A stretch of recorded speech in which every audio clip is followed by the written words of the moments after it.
like Animal or Kabir Singh. You know it's fantasy because you had a privileged upbringing to know. It is actually something to be worried about. Hello, everybody. Welcome to Mehfooz Musings. My name is Sabah. I'm the founder and senior therapist at Mehfooz Therapy, and I'm joined by I suppose she has a lot of titles, but for today, she's going to be our precious producer, Hello everyone, I'm Afreen.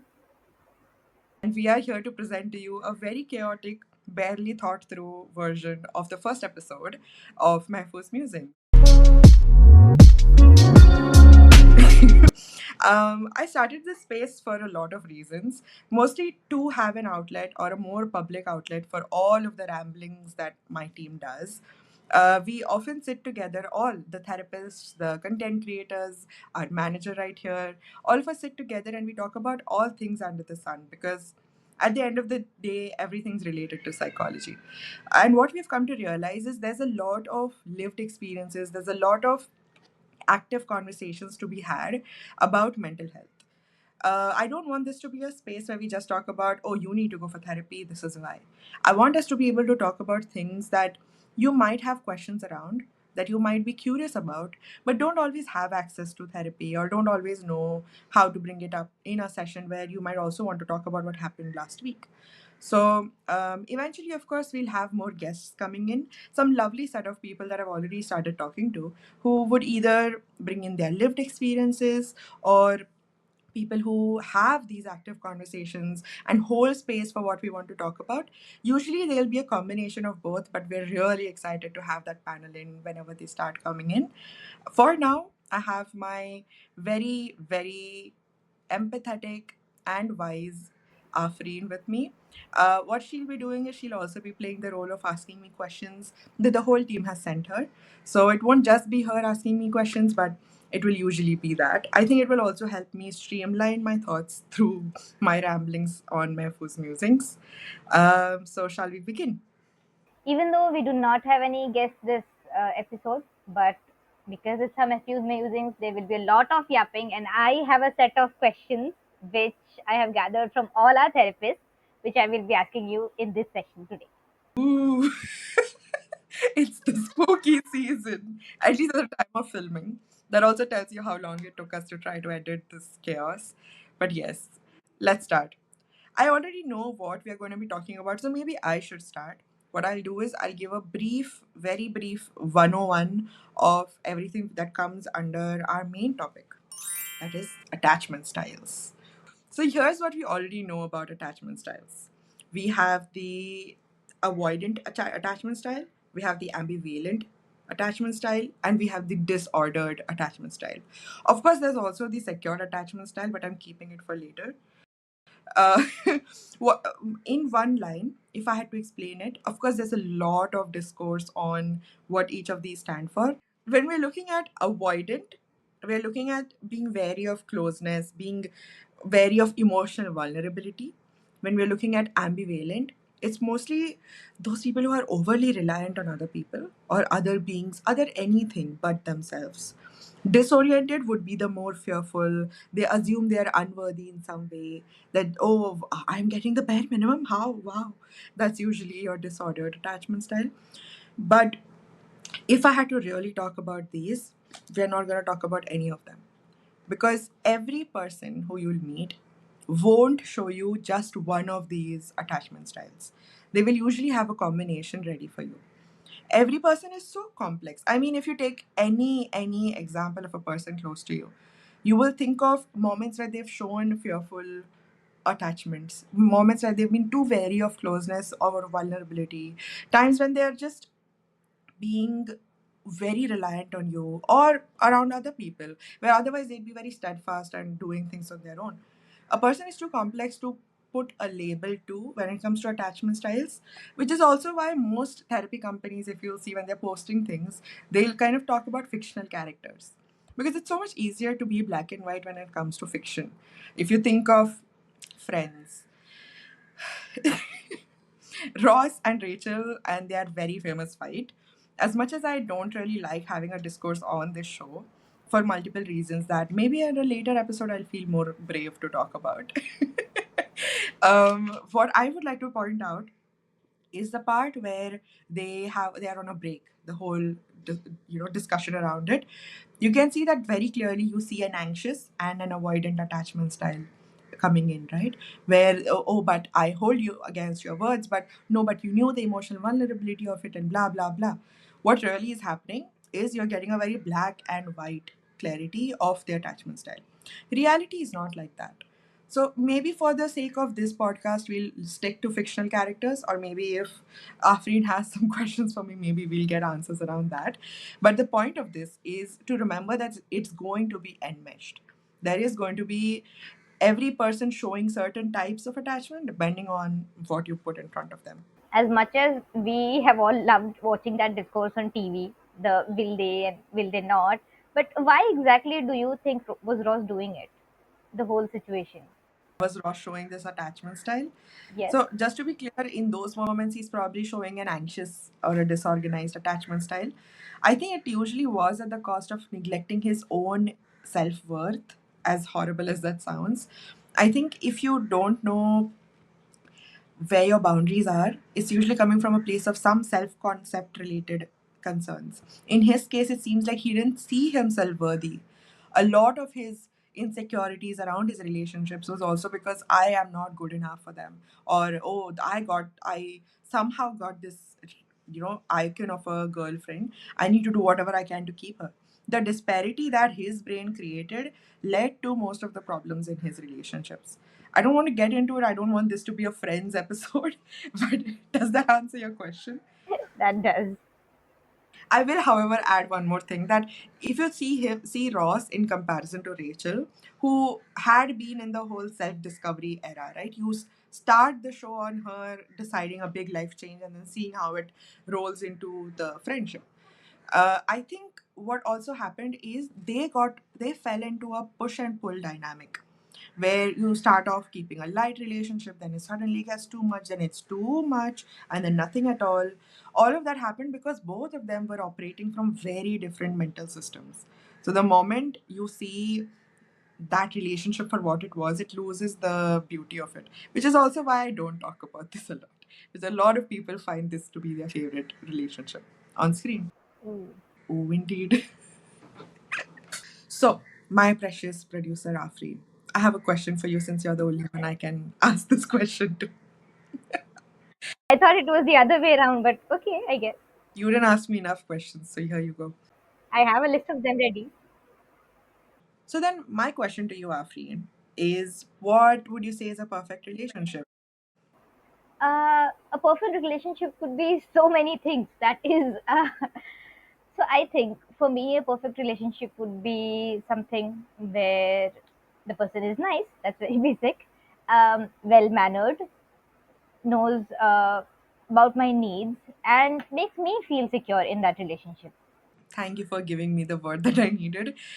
The reason I'm asking this is there needs to be an understanding of what a secure relationship means. A lot of people, they cater their universe around finding a relationship that makes them feel secure, or a partner that just has a secure attachment style from the get-go. But what people don't realize is how much a self work goes into creating a secure relationship. There is not a partner you need to find who feels secure to you, but a dynamic that feels secure. The point that most people miss out is that everyone comes with their own set of triggers, some with their own trauma, and how it could show up or in some way display itself from another person can look very different.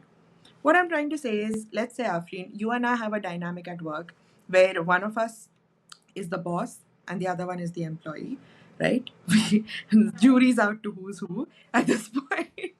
But if we look at what I am able to bring out of you in a workspace will be very different from what another company can.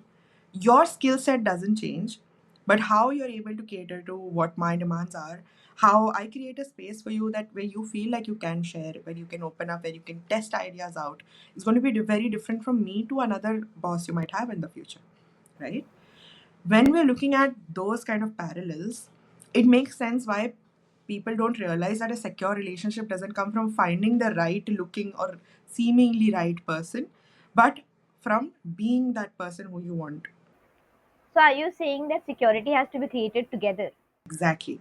When you're creating security together, that is the, I guess, the root or the starting point of a secure attachment style. Every attachment style, even if you take the previous ones we were talking about, right? The disorganized, the anxious, the ambivalent, all of these will not just show up from you in a certain way, but it will also make your partner react a certain way. So, of course, in a secure relationship style, also, you need to have a give and take of a space where you're able to work on the triggers or the trauma that you might be struggling through. But then, how do we know in reality how we will figure this out for ourselves? I mean, there's no manual or blueprint to attachment styles, but there is a lot to look at how you go about building these attachments with people. You know, the whole debate of nature versus nurture? I swear, I'm not going to go technical on you, but what do you think it basically means? So what I know as of now is it's more like nature versus nurture is basically how we are born naturally and what natural traits we have, and as opposed to how what our upbringing brings out in us. Right? Yeah, you're not too far. So, if you're looking at nature and nurture as that, a lot of people think it's things that you are biologically assigned or born with and things that you acquire over time. But honestly, I would like to create a little bit of a change here just so that people are able to gain that perspective that I'm trying to get at. Where if you were to change the timeline a little, where instead of its womb versus birthplace, two, your nature being the kind of family dynamic you've grown up around, where you see how they react to anger, how they react to stressors, how they make you react to exams in school, or how they make you react to things that you forget to do or things you lose. That becomes your nature. And your nurturing is actually the kind of gentle, calm parenting you're able to offer yourself. So it's not nature being what you're born with and nurture being what your family taught you, but nature being the dynamics you grew up around and your nurturing being what you were able to offer yourself. So if you look at it that way, the way you can actually have an attachment style that's meant for you is when you lean into the nurture, when you lean into the caring for yourself, the lean into the going for therapy, looking at resources, trying to build accessibility for the kind of triggers you have in your life. That's all of this together is what's going to really create a nurturing environment for you. And that nurturing will lead you to a healthier relationship. Again, at no point are we talking about a romantic relationship per se.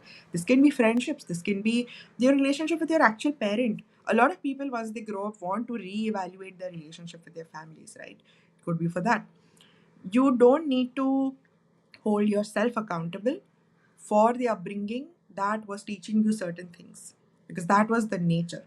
But the nurturing you're giving yourself, that is where you will be held accountable. So maybe you can look at those angles.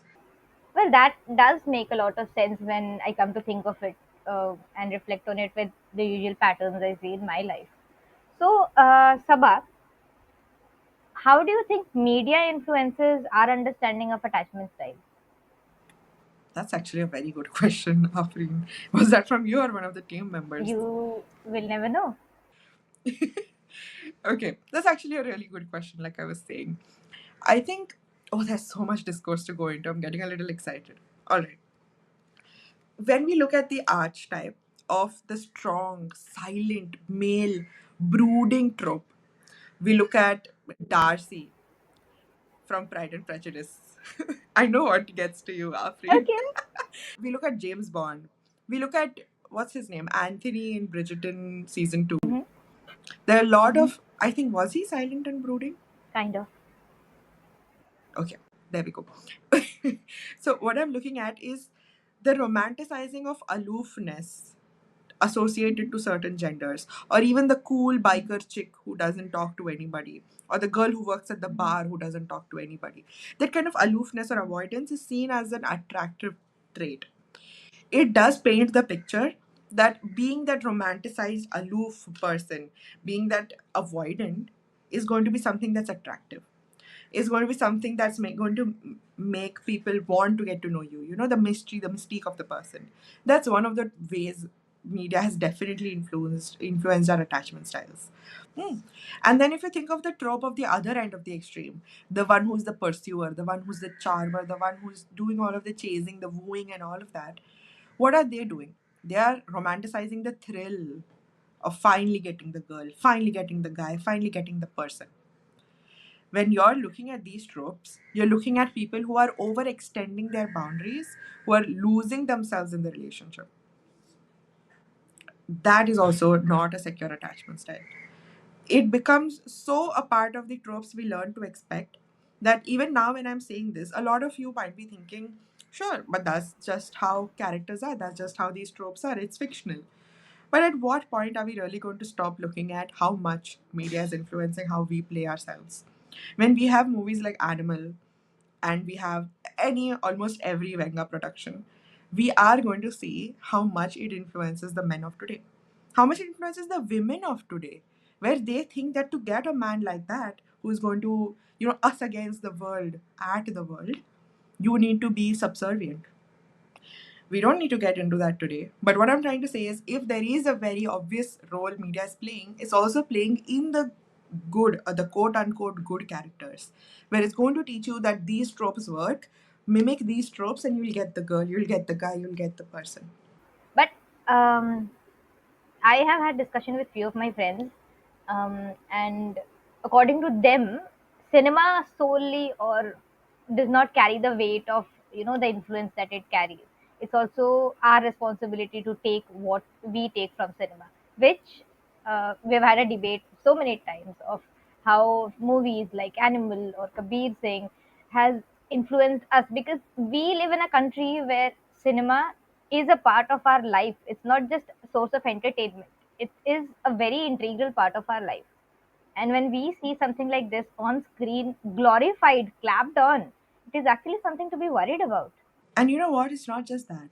A lot of people think, so what? We're showing movies about war, we're showing movies about gun violence. We're not seeing people shooting people around in India. But that's not the same thing. But if you really think about it, what I'm observing is a gun is inaccessible to most people. But what is accessible is physical violence to a gender that they think is weaker than them. So it's not about, oh, but all of this is fantasy. You know it's fantasy because you had a privileged upbringing to know the two apart.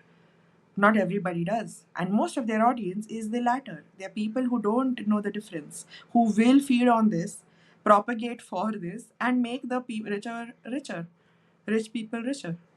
Glorified, people will quote unquote think that is the cool behavior. That is something media is actually influencing people to do. Yeah, exactly. We saw it time and time again. I mean, we don't need to get into the cult of Salman Khan Oh, at this point. But if you think about it, I mean, now, sure, people have grown up a little more. But do you remember the kind of fans they had back then? It was quite literally a cult following. we still have those. It's not something that is extinct. Still have those.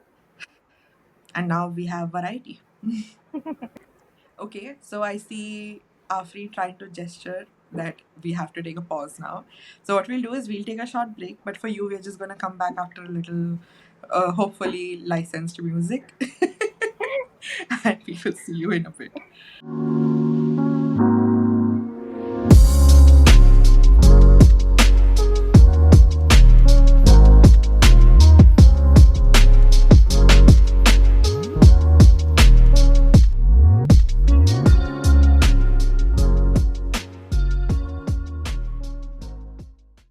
Hello, everyone. We're back. Welcome back, everyone. I realized during the break that I never gave an understanding of why my background looks as chaotic as it does. I feel like I've used the word chaotic a lot today. Maybe that's my word of the day. But I'll give you all a quick look into the background. So here we have Toothless, who's sitting and eating my star bowl. So it's a bowl of stars, as you can see. So we have my Lego flowers that have had better days. Oh, there we go. And we have a lot of Legos here sitting with Toothless's wife, as you can see, and my little plant. I have seen this room a million times, but Sorry for an exaggeration. Okay, so I believe you had some questions for me. okay, I do have one more question. So, if you look out of fictional characters and we talk about real life, do you think we can find valid examples of these kind of attachment styles in real life? Let's say in workplaces? Hmm, actually, yeah. If we were creating a hypothetical checklist of what could be worked on that might show up because of your workplace. There's a bunch of stuff. Again, in no way am I going to acknowledge the fact that we are technically in a workspace and you could use this against me. But we all have secure attachment styles here. Yes, Sure. of course. That's a triangle. But okay.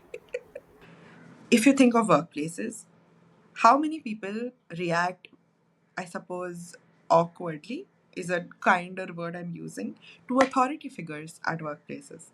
If you're standing in front of a boss and you're needing approval, you're needing constant reassurance from them that you're doing well, or you're seeking their validation, you're staying up, you're working extra, or you're making sure that they know everything that you're doing so that they can validate you or acknowledge you a certain way. You're sensitive to any criticism that might come your way, whether it is from them or from colleagues. Basically, you're overextending yourself or people pleasing or workplace pleasing to feel accepted. That is going to be coming from some attachment style related worries that you have to deal through or work through, because if you don't, what you will start seeing is an eventual burnout, and that's not fun for anybody. Another thing would be, it can also show up as avoiding confrontations altogether or avoiding feedback. So giving yourself a feedback that's so whole, that's so clear, that you won't really look for anybody else's opinion as valid, when in reality it does affect you a lot. So they might have the attitude of, oh, I know I'm doing these things and these things poorly, I'm going to work on it, it's okay. Doesn't give room to someone else to offer their advice or judgment or help. Ooh, we have a guest. We do. Hi, Kikubiku. You want to say hi? Good. Say hi. We have before us Paneer Tikka. Say hi, Paneer Tikka. Hi, Tiku. So Paneer Tikka is called as she is because this mark on her head, it looks like a paneer and it's placed like a tikka. So she's my Paneer Tikka. She's so fascinated. You want to go? So this would usually be the section where we are having questions coming in from our listeners or viewers. What we'll do this time is we'll have maybe Afreen, you can ask me some questions. I feel like you might have prepared something, knowing the kind of planner you are. But next time, if you would like to send in questions, this is where you do it. It's mehfoozmusings@gmail.com. Again, mehfoozmusings@gmail.com. Before we go ahead, I also wanted to add, it would be really nice if someone would send in voice notes as their questions so we could hear the question together and I could answer them here. That would be so exciting. If you could do that, if you could convert it and send it over email, that would be perfect. So, I do have a few questions, and I hope next time we'll have more questions from our listeners and viewers. But for now, just us, the whole team members you have. Okay, so this section we can call it as Mythbusters. So basically, I'm gonna ask you a few statements, or I'm gonna say a few statements that we usually hear around. Maybe sentences that are related to attachment styles, and you can let me know if it is a bit of it is real or how much of it is true or not. Okay. Okay. So starting with the first one, attachment styles are fixed personality traits. What do you think about that? Hmm. Fixed personality traits, you said? Let's break that down first. First of all, they are not your personality traits. They are ways you are fighting against triggers. Your attachment or the way you're attaching to someone, if it is disorganized or if it is any of the other types I was stating, it's not who you are. It's the reaction you have because of your lived experiences. If you discredit it that way or give it the high credit of a personality trait, you're implying that that's it. That is all you have to offer. So not even, I wouldn't even focus on the fixed part. I'm saying it's not a personality trait at all. Well, that answers a lot. Okay, so next question. Avoidant individuals are not attached or not interested in attachments. What would you say about that? I feel so passionately against this statement.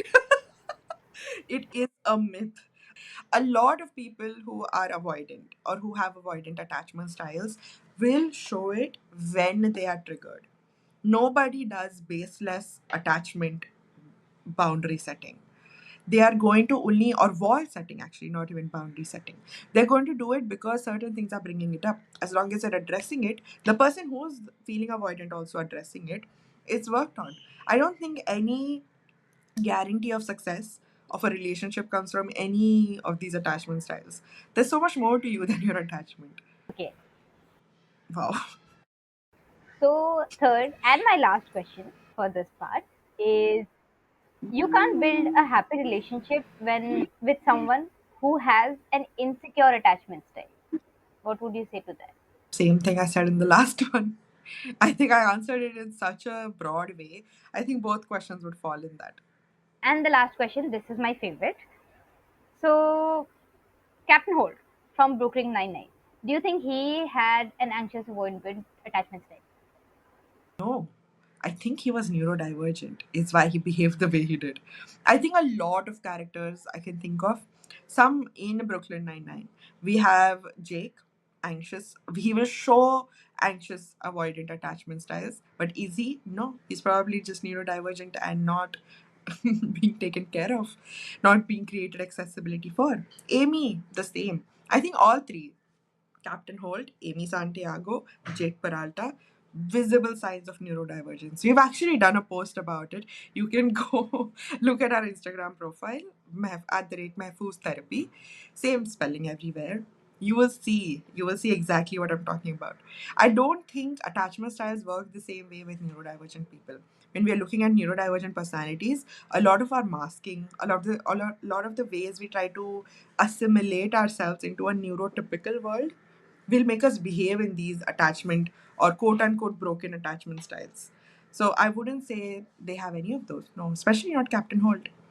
You know what? That answers a lot of questions I could have from my favorite TV show here. Okay, so this is the end of my questions from my part. But we would tell all our viewers, all our listeners, to send in your questions for our next podcast. So I can again, or we can just play those questions here, and Sabah will answer all of them. Yeah, maybe Afreen will answer some of them. I have a feeling some people are really going to be fans of you after they listen to Oh this my gosh. podcast. Okay. In the end, I would like to thank our sponsors. We have Sabah from Mehfooz Therapy sponsoring us today.